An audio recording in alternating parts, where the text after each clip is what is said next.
మన ప్రభువైన యేసుక్రీస్తు పరిశుద్ధ నామములో ఈ పాడ్కాస్ట్ ద్వారా వాక్యం వింటున్న ప్రతి వారికి నా హృదయపూర్వకమైనటువంటి వందనాలు. దేవుడు మిమ్మను దీవించునుగాక.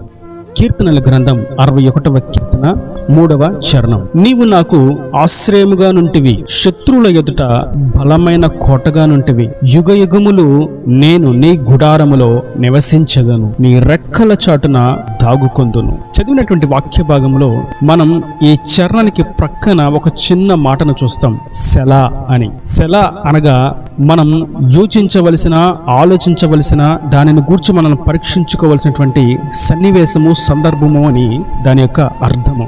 ఈ మాటను మనం చదువుతున్నప్పుడు నీవు నాకు ఆశ్రయముగా నుంటివి, శత్రువుల ఎదుట బలమైన కోటగా నుంటివి అని అన్నప్పుడు మనకు ఆయన ఆశ్రయంగా ఉన్నాడా, శత్రువుల ఎదుట మనకు బలమైన కోటగానే ఆయన ఉన్నాడా అని చూసినట్లయితే ఆయన నిశ్చయంగా మనకు ఆశ్రయంగాను బలమైన కోటగాను ఉన్నాడు. అయితే మనము ఆయనను ఆశ్రయిస్తున్నామా, మనకు బలమైన కోటగా ఉన్నటువంటి ప్రభు యొద్దకు మనం చేరుతున్నామా అనేదే ప్రశ్న. మరియు 4వ చరణంలో చూస్తాం, యుగ యుగములు నేను నీ గుడారములో నివసించెదను, నీ రెక్కల చాటున దాగుకొందును అని కీర్తనకారుడు అంటున్నాడు. నేను యుగ యుగములు నీ గుడారములోనే నివసిస్తాను, నీ రెక్కల చాటున నేను దాక్కుంటాను, నేను దాగి ఉంటాను, నీవే నాకు సంరక్షకుడువు, నీవే నాకు ఆధారము అని కీర్తనకారుడు ధైర్యంగా తన యొక్క సాక్ష్యమును దేవుని నామమును బట్టి ప్రకటిస్తున్నాడు, తెలియచేస్తున్నాడు.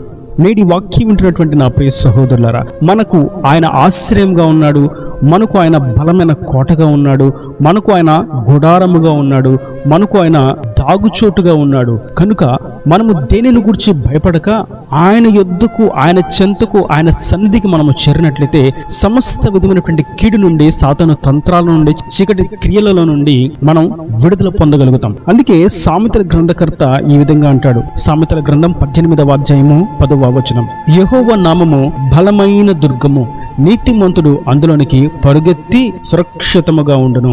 నీతిమంతుడైన వాడు ఆ బలమైన నామం యొద్దకు, ఆయన ఆశ్రయం యొద్దకు, ఆయన చేతి నీడకు, ఆయన రెక్కల చాటుకు పరుగెత్తుకొని వెళ్తాడు. ఇక ఏ మాత్రము కూడా ఆలస్యము చేయక పరిగెత్తుకొని వెళ్తాడు. ఎందుకంటే ఆయనే మనకు ఆశ్రయంగా, బలమైన కోటగా, గుడారముగా, దాగుచోటుగా ఉన్నప్పుడు అది గుర్తించిన వెంటనే ఏమాత్రము నీతిమంతుడు ఆలస్యము చేయడు. అతడు నీతిమత్వంలో ముందుకు సాగిపోవడానికి, నీతిమత్వంలో సంపూర్ణతను పొందుకోవడానికి, ఆయన రాజ్యానికి వారసులు కావడానికి, ఆయన స్వాస్యములు పాలిభాగస్తులవుటకు పరిగెత్తుకుని వెళ్తాడు, ఏమాత్రమును ఆలస్యము చేయక. అయితే నీతిమత్వము అక్కర్లేదు, మాకు ఈ లోకముతో చాలా అవసరత ఉంది, ఈ లోక జీవితమే, పాప జీవితమే మాకు రమ్యముగా ఉన్నది, రుచిగా ఉన్నది అని ఆ పాపాన్ని జుర్రుకుంటూ ఉన్నవారికి దేవుని బలమైన నామము ఆశ్రయంగా ఉండదు. అట్టివారు ఆ ఆశ్రయాన్ని తృణీకరిస్తూ ఉంటారు, తిరస్కరిస్తూ ఉంటారు, ఆ నామం యొద్ద నుండి దూరంగా వెళ్ళిపోతూ ఉంటారు. నేటి వాక్యం వింటున్నటువంటి నా ప్రియ సహోదరులారా,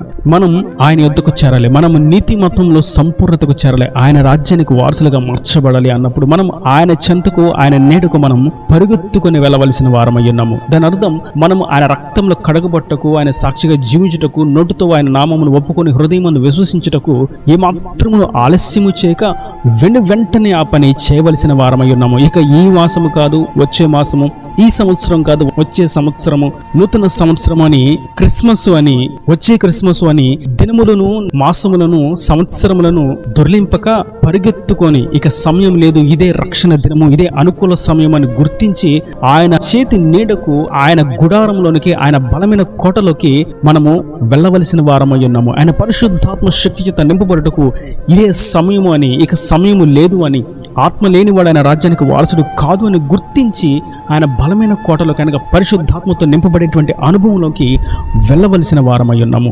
కనుక ఇంకను రక్షణ లేకుండా, పరిశుద్ధాత్మ నింపుదల లేకుండా, ఆయనకు ఉద్దేశాన్ని, ఆయనకు చిత్తాన్ని గ్రహింపనటువంటి స్థితిలో ఉంటూ వాక్యాన్ని ఎరుగక దుర్బోధల వెంట, అసత్యపు బోధల వెంట పరిగెడుతూ ఉంటే వాక్యము తేటగా సెలవిస్తుంది, ఆయన నామమే ఆశ్రయ దుర్గము, ఆయన నామమే బలమైన కోట, ఆయన నామమే మనకు గుడారము, ఆయన నామమే మనకు దాగుచోటు.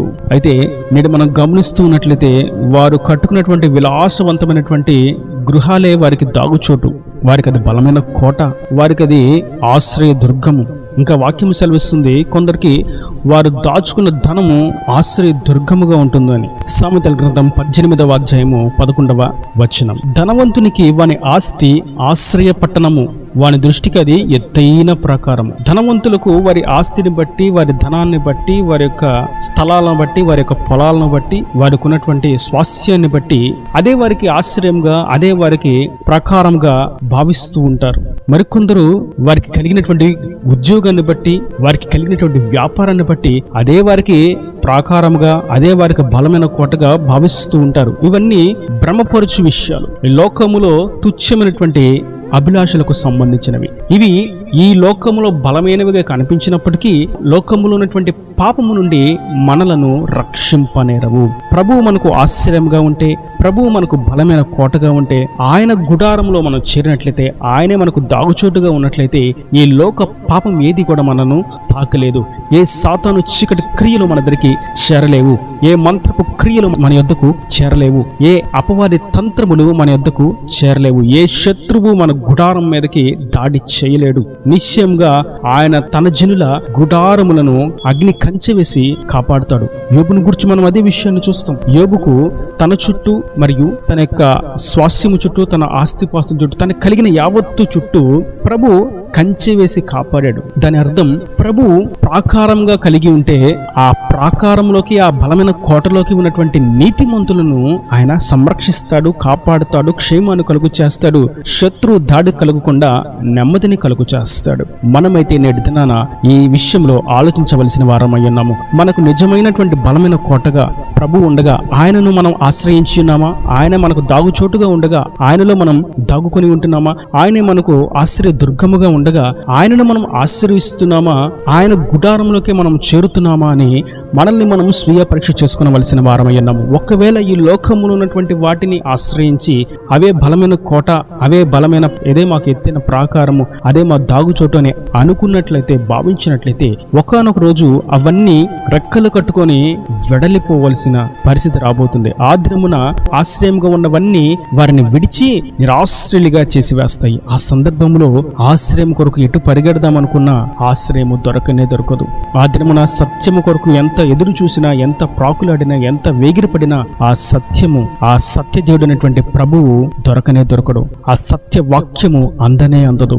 పరలోకానికి అర్హత రానే రాదు. పరలోక రాజ్యములో భాగము అందుకోలేరు. కనుక నేడు మన సమయం మనకు ఉండగానే మనం ఆయనను ఆశ్రయిస్తాం.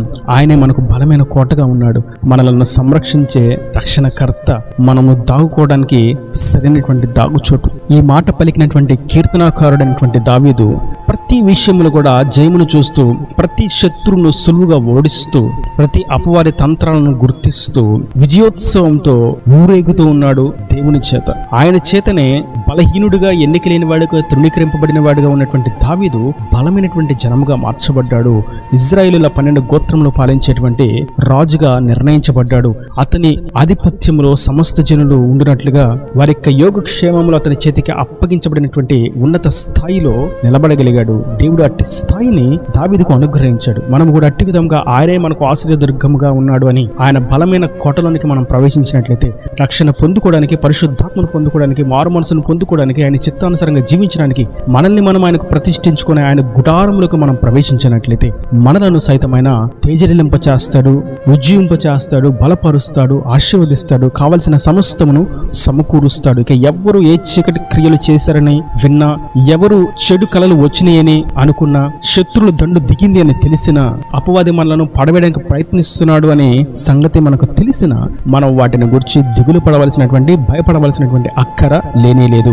అటువంటి విపరీతమైనటువంటి పరిస్థితులు కలుగు చేస్తున్నటువంటి, క్రూరమైనటువంటి కార్యాలను తలపెడుతున్నటువంటి వారు లయమై అణిచివేయబడి తన జనుల నీతిమంతుల యొక్క తలలో హెచ్చింపబడినట్లుగా ప్రభు చేస్తారు. ఎందుకంటే వారు ఆయనను ఆశ్రయించున్నారు కనుక.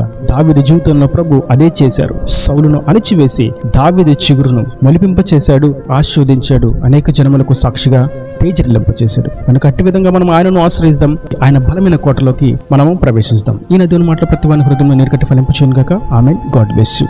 తలల వంచి కన్నులు మూసినట్లయితే మీ కొరకు చిన్న ప్రార్థన. ప్రేమ స్వరూపీకరణ కటాక్షంగా తండ్రి, నా ప్రభు, ఈ వాక్యాన్ని ప్రతి వారిని మీరు నిండాలుగా దీవించండి, ఆశీర్వదించండి. నిన్ను ఆశ్రయిస్తే ఎంత సంరక్షణ కలిగి ఉంటుందో మీరు సెలవిచ్చారు. ఈ వాక్యాన్ని ప్రతి వారు అట్టి విధంగా ఇక మీదట నీవే బలమైన కోటగా, నీవే సంరక్షకుడిగా, నీవే ఆశ్రయదుర్గంగా వారు కలిగి ఉండుటకు సహాయం అనుగ్రహించండి. ఇంకా వారి ప్రతి అవసరతను అక్కర్ను నీ మహిమలో తీర్చి మీరు రాకడ రాజ్యాన్ని సిద్ధపరచమని యేసు పరిశుద్ధ నామమున ప్రార్థించి వేడుకుంటున్నాను తండ్రి.